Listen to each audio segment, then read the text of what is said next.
حضرت ایوب علیہ السلام کا جب صحت اور تندرستی نصیب ہوئی تو انہوں نے شکرانے میں 4 رکعت مغرب کے پڑھے۔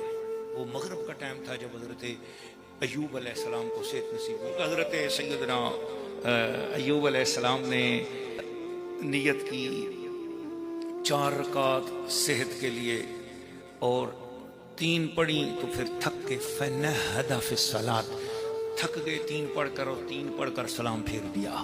اللہ نے امت مصطفیٰ پر 3 ہی رکعتیں مغرب کی فرض فرما دی۔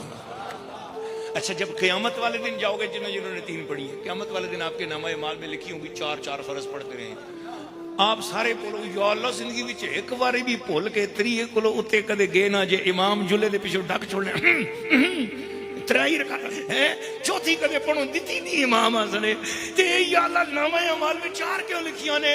آواز آئے گی تساں نے تے 3 پڑھیاں نے، پر جنہوں نے پہلی ادا دکھائی ان کی نیت میں 4 تھے، میں نے اس کا صدقہ زندگی بھر امت مصطفیٰ پڑھتی 3 رہی ہے، ثواب 4 کا لکھا ہوا۔